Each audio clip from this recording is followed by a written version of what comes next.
Alright everyone, let's look at the penultimate story, All Our Yesterdays. The USS Enterprise arrives at the planet Sarpedian to evacuate its population as its star is soon to go supernova. Surprised to find the surface devoid of humanoid life, Kirk, Dr. McCoy, and Spock beam down to investigate. They encounter one less Sarpedian resident, A to Z, collecting data from a sophisticated computer library. A to Z, aware of the imminent destruction, has been prepared and ready to join his family soon.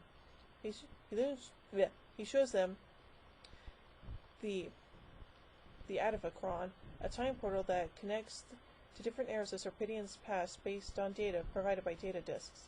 As A to Z demonstrates the machine by opening the portal, they hear a woman scream. Kirk instinctively jumps through. McCoy and Spock move to follow despite A to Z's warning that they are not prepared. Kirk finds himself alone in a period similar to England in the 17th century on Earth. While McCoy and Spock are in Sarpedian's Ice Age, 5,000 years prior, they cannot locate the portal's entrance to return. Though they cannot locate the portal's entrance to return, they are able to speak to each other, and Spock surmises that the Sarpedians have evacuated to their past to escape the planet's destruction. As McCoy and Spock search for shelter, Kirk finds that the woman who screamed was literally a thief, and aids her in capture to the local authorities. However, guards have overheard Kirk speaking to his friends, and they suspect him of dealing in witchcraft. Hughes too is captured and taken to a prosecutor and interrogated.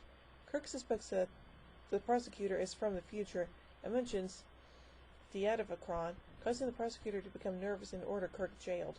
Kirk later attempts to escape, forcing the prosecutor to visit Kirk, and reveals that Kirk was right. The prosecutor laments that the Adavacron is a one-way trip once one's body has been prepared to stay in the past indefinitely.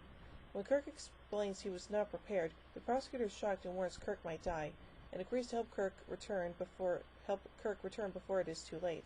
He takes Kirk to the portal and shows him the entrance, allowing Kirk to return to the present. McCoy and Spock are saved by Zarabeth, a woman who takes them to a sheltered cave.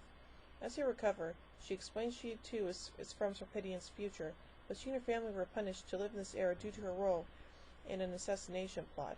She reveals that the process of using the Adavacron is a one-way trip, and if they attempt to return, they will die. While McCoy attempts to find ways to return to the present, Spock slowly reverts to the barbarism of the ancient Vulcans and falls in love with Zarabeth. Spock becomes increasingly hostile to McCoy when McCoy begins to suspect that Zarabeth is lying to them that they are trapped in the past. Kirk, on returning to the present, attempts to coerce A to Z to help. However, Kirk refuses to prepare his body. A to Z knocks him out. Kirk eventually regains consciousness and overpowers A to Z. He forces A to Z to find the period where McCoy and Spock are trapped, and is eventually able to communicate with them, explaining that they must return.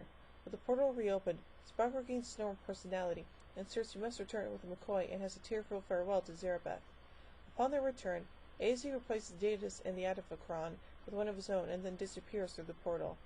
The Enterprise alerts the three that the supernova is beginning, and they are quickly beamed off the planet and leave the system before its destruction. Phew! Well, that was a close one. Anyway, let's look at some sequels to this story.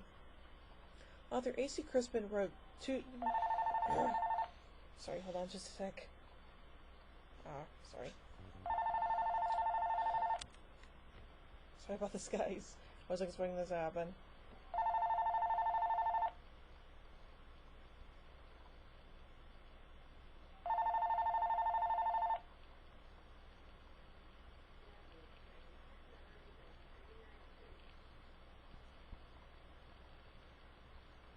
Anyway, Author A.C. Crispin wrote two novel sequels to this episode titled Yesterday's Sun and Time for Yesterday.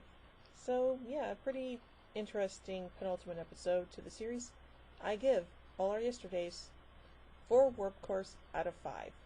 Well, join me in a little bit as we look at the final episode, Turnabout Intruder. So, until then, live long and prosper, everybody.